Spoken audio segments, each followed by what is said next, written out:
வேளாண் பெருமக்களுக்கு வணக்கம். வேளாண் பெருமக்களை, இன்றைய வேளாண் நேரலை நிகழ்ச்சியில் விவசாயிகளுக்கு வருவாய் தரும் தோட்டக்கலை பயிர்கள் குறித்து பல்வேறு தகவல்களை தெரிந்து கொள்ளப் போகிறோம்.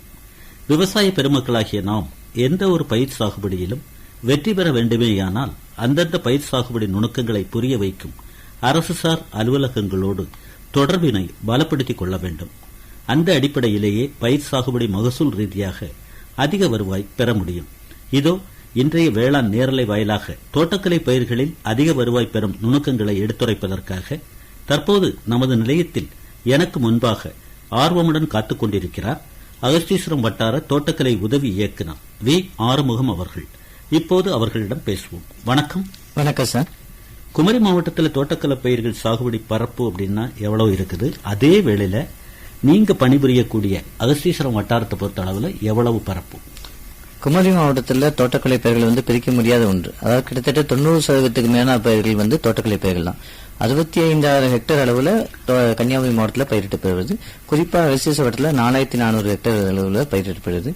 குறிப்பா சில பயிர்களை சொல்ல போனா ரப்பர் உற்பத்தியா இருக்கட்டும், கன்னியாகுமரி கிராம்பு உற்பத்தியா இருக்கட்டும், தேன் உற்பத்தியா இருக்கட்டும், நம்ம தமிழ்நாட்டிலே நம்பர் 1 நம்ம கன்னியாகுமரி மாவட்டம் தான். அந்த அளவுக்கு நம்ம தோட்டக்கலை சாகுபடி பண்ணிட்டு வரோம். சரிங்க சார். அதுல தென்னை எடுத்துக்கிட்டோம்னா 4வது இடத்துக்கு இருக்கும் நம்ம தமிழ்நாட்டில் முக்கியமான மாவட்டங்கள்ல. அதனாலேயே நமக்கு புவிசார் குறியீடு நிறைய இதுக்கு கிடைச்சிருக்கு. மட்டி வாழையா இருக்கட்டும், கன்னியாகுமரி கிராம்பா இருக்கட்டும், ஈட்டாமொழி தென்னை, மலருக்கு கூட கிடைச்சிருக்கு. ஆமா, மலர் கட்டக்கூடிய நுணுக்கத்தை அப்ப கிடைச்சிருக்கு. இப்ப மார்த்தாண்டம் தேன் இந்த மாதிரி நிறைய இது கிடைச்சி, இன்னும் நிறைய இது ப்ராசஸ்ல இருக்கு. பொதுவா தோட்டக்கலை பயிர்கள் அப்படின்னா என்னென்ன பயிர்களை நம்ம தோட்டக்கலை பயிர்கள்னு சொல்லுவோம்? தோட்டக்கலை பயிர்கள்னா இப்ப பல வகைகள் பழங்கள், வாழை, மா, கொய்யா, சப்போட்டா, இந்த மாதிரி பல வகைகள் பயிர்கள். காய்கறிகள் அனைத்து வகையான காய்கறிகள், தக்காளி, மிளகாய், கத்திரி, அனைத்து வகையான காய்கறிகள். அப்புறம் மலைத்தோட்ட பயிர்கள், இந்த மாதிரி கொக்கோ, தென்னை, ரப்பர், இந்த மாதிரியான பிளான்டேஷன் கிராப்ஸ். அப்புறம் மரங்கள், நம்ம மல்லி, பிச்சி, ரோஜா, இந்த மாதிரியான மூலிகை செடிகள். இந்த மாதிரி 5 வகையான மேஜர் இது எல்லாமே தோட்டக்கலை பயிர்கள். சரி, இப்ப அகஸ்தீஸ்வரம் வட்டாரத்தை பொறுத்த அளவுல தோட்டக்கலை பயிர்கள் அப்படின்னு சொல்லும் போது எந்த மாதிரியான பயிர் நிறைய மேன்மையான பரப்பை கொண்டிருக்குங்கிறீங்க? அகஸ்தீஸ்வரம் வட்டாரத்துல அதிகபட்சமா இருக்கிறது தென்னை பயிர். தென்னை பயிர் கிட்டத்தட்ட 3,400 ஹெக்டேருக்கு பக்கம் இருக்கு. அது போக மற்ற பயிர்கள் காய்கறி பயிர்கள் கன்னியாகுமரி மாவட்டத்திலேயே அதிகமா பயிரிடுறது அகஸ்தீஸ்வரம் வட்டாரத்துல பயிரிடுது. ராமபுரம், கொலிக்கூட்டுப்பட்டை, ஆதலபுரம், அந்த பயிர். சரி சார், இப்ப நம்மளுடைய நிகழ்ச்சியை நிறைய பேர் கேட்டிருக்கலாம்.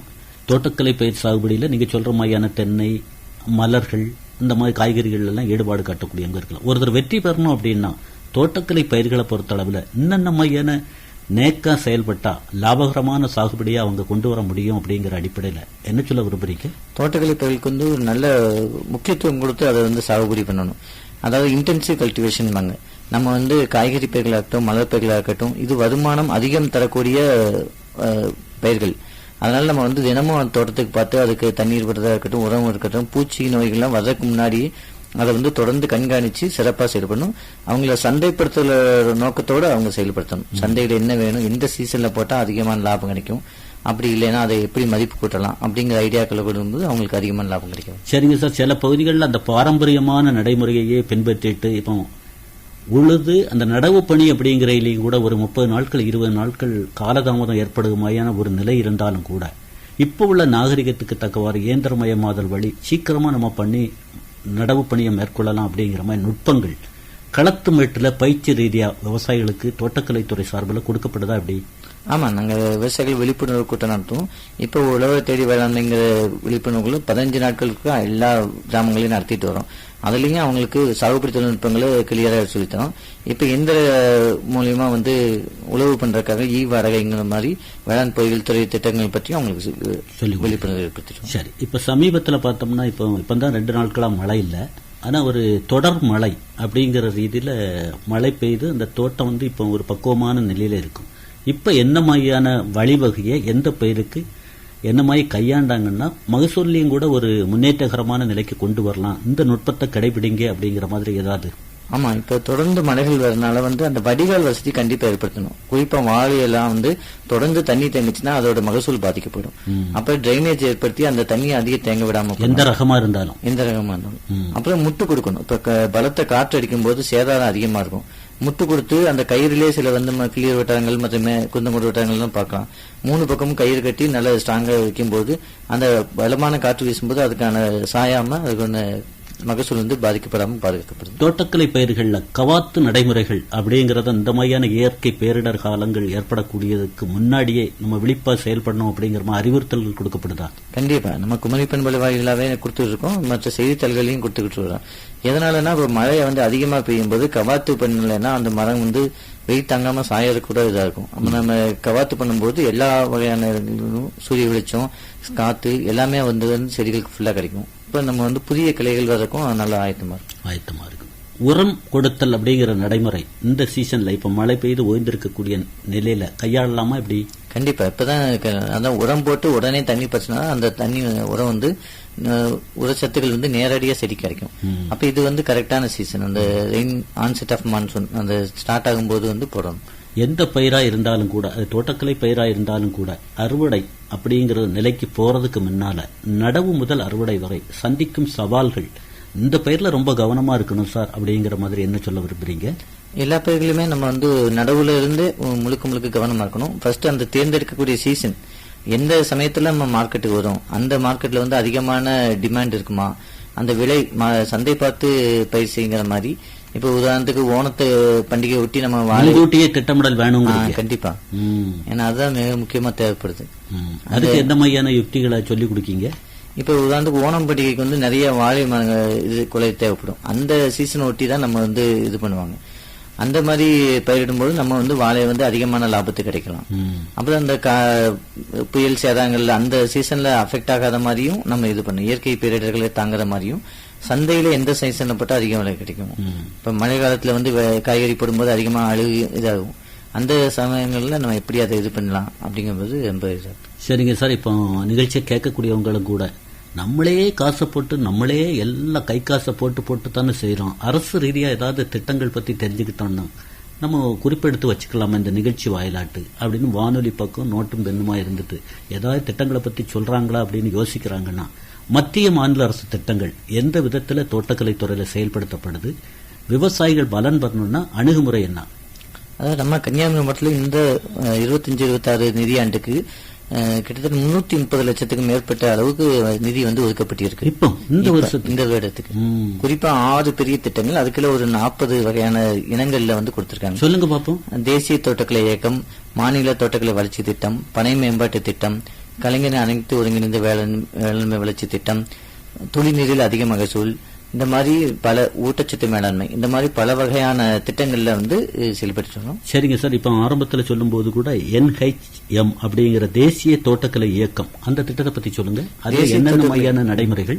தேசிய தோட்டக்கலை இயக்கத்தில் கிட்டத்தட்ட 174 லட்சம் வந்து இந்த வருஷத்துக்கு ஒதுக்கி கன்னியாகுமரி. வேளாண் பெருமக்களே, இப்ப கூட இந்த நிகழ்ச்சியை நீங்க கேட்டு இருப்பீங்க. அதுவும் குறிப்பா தோட்டக்கலை பயிர்களில் ஈடுபாடு உள்ளவங்க நிகழ்ச்சியை கேட்டிருக்கீங்கன்னா, இப்ப சார் வந்து சில நடைமுறையில உள்ள திட்டங்களை சொல்றாங்க. குறிப்பு எடுத்துக்கிட்டீங்கன்னா அணுகிறதுக்கு ஈஸியா இருக்கும். அதை செய்வீங்க அப்படிங்கிற நம்பிக்கையில பதில் சொல்லுங்க சார். அதாவது உயர் ரக காய்கறிகள் உற்பத்தி செய்தல், அதாவது ஹைபிரிட் வெஜிடபிள் இருக்கட்டும், நம்ம கத்திரி மிளகாய் அந்த மாதிரி பயிரிட இருக்கட்டும், நம்ம வந்து மண்புழு உர நிறந்த மண்புழு உர உற்பத்தி கூட இருக்கட்டும், புதிய வகை ரகங்கள், அதாவது அவகடம், மங்குஸ்தான், ரம்புட்டான் அந்த மாதிரி பயிர்கள் பண்றதுக்கு ஒரு ஹெக்டருக்கு 30,000 அளவுல வந்து சப்சிடி கொடுக்கிறோம். தேவையான மரக்கன்றுகள் மற்றும் இடுபொருள்கள், இயற்கை இடுபொருள்கள் கொடுக்கிறோம். இதுபோக வந்து தேனீ பெட்டிகள், தேனீச்சைகள், அதுக்கான பிடியும் கருவி, அது வந்து கிட்டத்தட்ட 150 பேருக்கு கொடுக்கிற அளவுக்கு இந்த வருடத்துக்கு வந்து. சரி சார், இந்த மாதிரியான திட்டத்தை நடைமுறைப்படுத்த போறோங்கிறீங்க. களத்து மேட்டுல உதவி தோட்டக்கலை அலுவலர்கள் வள வருவாங்கள, அவங்க வந்து விவசாயிகள்கிட்ட விழிப்பு ஏற்படுத்துற மாதிரி இந்த கருத்துக்கள் பரவலாக்கப்படுதா? ஆமா, உழவர் தொடர்பு திட்டம், உழவர் அலுவலர் தொடர்பு திட்டத்துல வந்து ஒவ்வொரு உதவி தோட்டக்கலை அலுவலர் வந்து ஒவ்வொரு விவசாயிகளை வந்து நேரடியாக சந்திக்கிறாங்க. இது போக விவசாயிகள் வந்து நம்ம உடனே வந்து அலுவலக தொடர்பு பண்ணணும்னா உழவர் செயலியில போய் அவங்களுக்கு தேவையான திட்டங்களை பதிவு செஞ்சா போதும். நாங்களே அவங்களை போன் பண்ணி கூப்பிட்டு என்னென்ன டாக்குமெண்ட் வேணும், என்னென்ன சொல்லி அவங்க. எனக்கு அதுக்கெல்லாம் நேரம் இல்ல சார், என்கிட்ட ஆண்ட்ராய்டு போன் கிடையாது, நான் நேரடியாக அலுவலகத்துக்கு வரலாமா அப்படின்னு ஒருத்தர் யோசிக்கிறாருன்னா அதுக்கு வழி என்ன? உடனே வரலாம். அந்தந்த வட்டாரங்கள்ல வட்டார தோட்டக்கலை உதவி இயக்குனர் அலுவலருக்கு அங்க வட்டார மூதுரிமை பதிவேடு செயல்படுத்திட்டு வரோம். அங்க நேரே வந்து அவங்க எந்த இனம் வேணும் அப்படிங்கறத அவங்க வந்து பதிவு செஞ்சுட்டு அவங்களோட தேவையான மட்டும் போதுங்கிறீங்க. அந்த வழிகாட்ட தயாரா இருக்கீங்க. சரிங்க சார். அடுத்தது HDS அப்படின்னு சொல்லக்கூடிய மாநில தோட்டக்கலை வளர்ச்சி திட்டம் கூட செயல்படுத்துறோம் அப்படின்னு ஒரு வார்த்தை சொன்னீங்க. ஆமா, அந்த திட்டத்தினுடைய சாராம்சம் என்ன? மாநில தோட்டக்கலை வளர்ச்சி திட்டத்தில் 57.8 லட்சம் வந்து இந்த வருஷத்துக்காக ஒதுக்கீடு பண்ணி எல்லாம் லட்சக்கணக்கில் ஒதுக்கி இருக்காங்க. அனுபவிக்க வேண்டியது வழிகாட்டுதல் தெரிஞ்சு விவசாயிகள் வந்தா மட்டும் போதும்.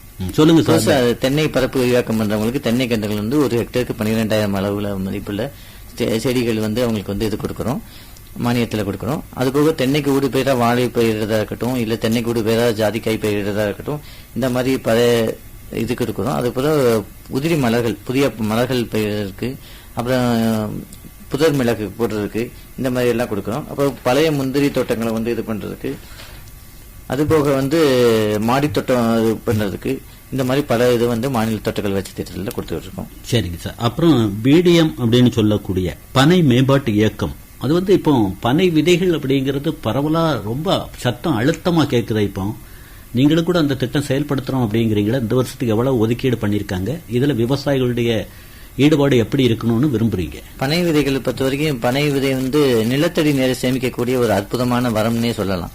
அதாவது பனை வந்து எவ்வளவு அடி உயரம் பார்க்கணுமோ அதே அளவு அடி உயரம் வந்து அதோட வேர் இருக்கும். அது அவ்வளவு நிலத்தடி மேல ஒரு 50 அடி போகுதுன்னா அதே அளவுக்கு கீழ்நிலையிலேயும் வேர் பகுதி இருக்கும். வேர் பகுதி இருக்கும். அந்த வேர் பகுதி வந்து ஸ்பாஞ்சு மாதிரி பஞ்சு போன்ற அமைப்புல இருக்கும். மற்ற செடிகள் வந்து வேறுபட்டு இருக்கும். அப்ப நிலத்தடி நீரை சேமித்து வைக்கும். சரி. அப்ப குளத்தடி ஓரங்கள்ல, நீரடி, கால்வாய், ஆற்றோரங்கள்ல அந்த பனைமரங்கள் வைக்கும் போது நமக்கு நிலத்தடி நீரை வந்து சேமித்து நம்ம வந்து உபயோகப்படுத்துறதுக்கு ரொம்ப இதுவா இருக்கும். இந்த வருஷத்துக்கு 25,000 பனை விதைகளை வந்து இலவசமா விவசாயிகளுக்கு கொடுத்து அதன் மூலம் பனையோட எண்ணிக்கை வந்து அதிகப்படுத்த. சரி, அதை என்ன மாதிரி விவசாய தோட்டத்துல முழுமையா ஈடுபடணுங்கிறீங்களா, இல்ல வேலி ஓரத்துல வைக்கிற மாதிரியா, அல்லது விவசாயிக்கு ஆலோசனை எப்படி கொடுக்குறீங்க? வேலி ஓரத்துல வச்சாலும் சரி, முழுமையா அவங்களுக்கு என்ன மாதிரி இது பண்ணாலும் பண்ணலாம். குறிப்பா அந்த நீர்நிலைகள்ல வந்து அதிகம் பண்ணும்போது அவங்களுக்கு அந்த நீர்நிலை வந்து ரொம்ப ஆரோக்கியப்படுறதோட அந்த வயல்களுக்கு தேவையான தண்ணீர் வந்து அதிகமா அவங்களுக்கு எடுத்துக்கணும். வறட்சியை சந்திக்க வேண்டிய நிலை குறையும். சரிங்க சார். ஏதோ நீங்க விதையை கொடுக்கறீங்க, அதோடி உங்களுடைய பணி ஈடுபாடு திட்டத்தை நிறைவேற்றிட்டோம் அப்படிங்கிற ஒரு வரையறையில நிக்குமா, அல்லது கண்காணிப்பு அப்படிங்கறது தொடருமா? கண்காணிப்பு தொடர்ந்து பார்த்துக்கிட்டேன். இப்ப போன வருஷம் அதுக்கு முந்தின வருஷம் கொடுத்தாலும் இப்பயும் பார்த்து இருக்கோம். எப்படி இருக்குது? நல்ல செழிப்பா வளர்ந்துருக்கு எல்லாமே. அடுத்தது பர் கிராப் மோர் கிராப் அப்படிங்கிற திட்டம், பொதுவா சொட்டு நீர் பாசன திட்டம் அப்படின்னு சொல்றோம் இல்லையா? அந்த திட்டத்துல வந்து நம்ம மாவட்ட விவசாயிகள் கருத்துக்கள் எப்படி இருக்கு? எங்களுக்கு எங்க வறட்சி வரப்போகுது, எங்களுக்கு எதுக்குங்க நுண்ணீர் பாசன திட்டம் அப்படின்னு ஒரு கருத்து ஒரு காலத்துல மேலோங்கனமாய் சொல்லக்கூடிய நிலையில இன்னைக்கு அந்த திட்டத்துக்கு வரவேற்பு எப்படி இருக்கு? இந்த வருஷம் எவ்வளவு ஒதுக்கீடு பண்ணிருக்காங்க? துளைநீரில் அதிக மகசூல் 101 ஹெக்டேர் நம்ம வந்து பிசிக்கலி ஒதுக்கி இருக்கோம். அதுக்கு அது எப்படின்னா வந்து நம்ம 3 மாசங்களுக்கு நம்ம விவசாயிகள் வந்து ரொம்ப கஷ்டப்படுவாங்க. உதாரணத்துக்கு மார்ச், ஏப்ரல், மேல வந்து வறட்சி சந்திக்கும் போதுதான் இந்த திட்டங்களோட தேவைகள் அதிகமா இருக்கும். ஆனா சயின்டிபிக் என்ன சொல்றாங்கன்னா வந்து செடிக்கு தேவையான நீரை அதை ரூட் ஜோன்ல கொடுக்கும்போது மகசூல் வந்து அதிகமா கிடைக்கும். தண்ணியை ஃபுல்லா பாய்க்கும்போது தண்ணியோட வேர் வந்து செடியோட வேர் வந்து சுவாசிக்க கஷ்டப்படும். களைகள் கட்டுப்படுத்தப்படும் அப்படின்னு ஒரு பேச்சு இருக்கு. களைகள் கட்டுப்படுத்தப்படும். உரச்செலவு வந்து நம்ம நேரா தண்ணியிலே கலந்து கொடுத்துடலாம். லேபர் செலவு குறையும். இந்த மாதிரி பல மகசூல் வந்து பல மடங்கு அதிகமாகுது. தண்ணியோட தேவை குறையுது. அப்புறமா பார்த்தோம்னா நேச்சுரல் ஃபார்மிங் அப்படின்னு சொல்லக்கூடிய இயற்கை விவசாயத்துக்கு ஒரு முக்கியத்துவம் கொடுத்து நிறைய திட்டங்கள் செயல்படுத்துறாங்களா? நம்ம மாவட்டத்தை பொறுத்த அளவில் தோட்டக்கலை பயிர்களுக்கும் கூட நீங்க இயற்கை ரீதியா சாகுபடி பண்ணுங்க அப்படிங்கிற மாதிரி ஏதாவது? ஆமா, இயற்கை சாகுபடி ஊக்குவிச்சுட்டு வரோம்.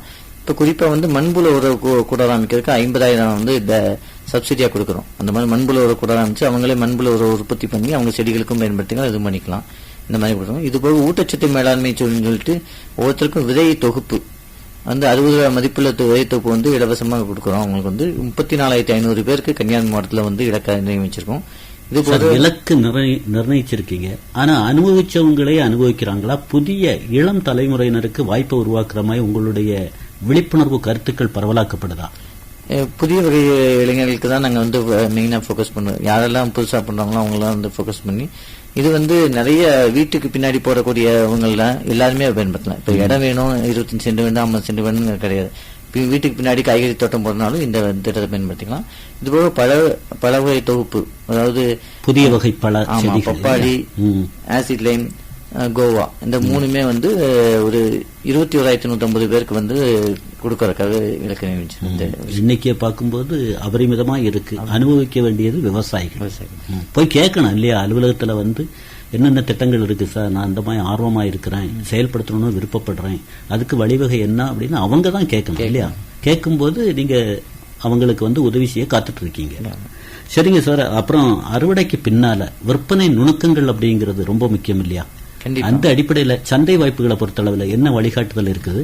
இப்ப மார்க்கெட்ல ரொம்ப பிரைஸ் கம்மியா கிடைக்கும் போது விவசாயிகள் ரொம்ப இது பண்ண, உதாரணத்துக்கு காய்கறியில வெண்டைக்காய் ரொம்ப விலை குறையும் போது என்ன பண்றாங்கன்னா சில விவசாயிகள் அவங்களாவே அதை வற்றலா மாத்தி அதை சந்தையில நல்ல விலைக்கு விற்கிறாங்க. அது மாதிரி வேல்யூ எடிஷன் இல்ல. இந்த மாதிரி செய்யக்கூடியவங்களை பார்த்து திருந்துற மாதிரி கூட ஏதாவது ஒரு நபரை குறிப்பிட்டு சொல்ல முடியுமா? ஆமா, நம்ம மயிலாடியில அகிலாங்கிற விவசாயம் அவங்களே பண்றாங்க. ஒரு பெண்மணி. ஆமா, அவங்க ஒரு குழுவா வச்சும் பண்றாங்க. தொடர்ந்து அவங்க வெண்டை சாகுபடி பண்ணிட்டு வராங்க. இந்த மாதிரி விலை ரொம்ப குறைய, ஒரு கிலோ 2 ரூபா 5 ரூபா குறைய சமயத்துல அவங்க கொடுக்கறது இல்ல. அவங்க நேரா இது பண்ணி வேல்யூ எடிஷன் பண்ணி கொடுத்துறாங்க. சரிங்க சார். இந்த நிகழ்ச்சிக்காக உங்களை தொடர்பு கொள்ளக்கூடிய ஒரு நிலையில நீங்க கூட ஒரு பயிற்சிக்கு போயிருக்க மாதிரி சொன்னாங்க. உயிர்மை வேளாண்மை அப்படின்னு ஒரு புதிய ஒரு நுட்பத்தை செயல்படுத்துறதுக்காக பயிற்சி கொடுத்த மாதிரி சொல்றாங்களா? அதை பத்தி ஒண்ணு சொல்லாமா? ரத்தன சுருக்கமா. உயிர்மை வேளாண்மைங்கிறது முக்கியமானது. அதாவது அது எப்படின்னா மண் வளத்தை மேம்படுத்தினா நம்ம நஞ்சில்லா விவசாயத்தை கொண்டு வரலாம். இயற்கை விவசாயத்தை நோக்கி போறதுதான் உயிர்மை வேளாண்மை. நம்ம இயற்கை இடுபொருள்களான பஞ்சகாவியா, தசகாவியா, தேமூர் கரைசல், அப்புறம் பூச்சி வெரைட்டிகளான 5 இலை கரைசல் இதெல்லாம் பயன்படுத்தி பயிர் வளர்ச்சி ஊக்கியா, பஞ்சகாவியா அதெல்லாம் பயன்படுத்தும் போது பயிர் நல்ல செழிப்பா வருது. சரிங்க சார். இன்னும் கூட நம்ம நிறைய பேசலாம். இருந்தாலும் கூட உங்களுடைய அலைபேசி இந்த இடத்துல பதிவு செய்யறதன் வழி விவசாயிகளுக்கு இன்னும் கூட சந்தேகம் வருது, திட்டத்துல பலன் இடையில ஏதாவது தகவலை கேட்டுக்கலாமா அப்படின்னு நினைக்கிறாங்கன்னா அலைபேசி சொல்லாமா? சொல்லுங்க. 9500 997715 9500 9909775. இன்னொரு அலைபேசி கூட இருக்கிற மாதிரி கேள்விப்பட்டேன். 9789293474 9789293474. இதுவரை விவசாயிகளுக்கு வருவாய் தரும் தோட்டக்கலை பயிர்கள் குறித்து பல்வேறு தகவல்களை விலாவாரியாக எடுத்துரைத்ததோடு பல்வேறு திட்டங்கள், குறிப்பா மானிய திட்டங்களின் பயன்களையும் எடுத்துச் சொல்லியிருக்கீங்க. உங்களுக்கு குமரி பண்பலை சார்பாக மனமார்ந்த நன்றி. வாய்ப்படுத்த குமரி பண்பலைக்கு நன்றி. நேயர்கள் இதுவரை விவசாயிகளுக்கு வருவாய் தரும் தோட்டக்கலை பயிர்கள் வேளாண் நேரலை கேட்டீர்கள். நேரலையில் பங்கேற்றவர் அகஸ்தீஸ்வரம் வட்டார தோட்டக்கலை உதவி இயக்குனர் வி. ஆறுமுகம் அவர்கள். உடன் உரையாடியவர் தேரூர் எஸ். சிவசுப்பிரமணிய பிள்ளை. நிகழ்ச்சிக்கு தொழில்நுட்பம் ஏ. Lawrence, M. சத்யன் ஆகியோர்.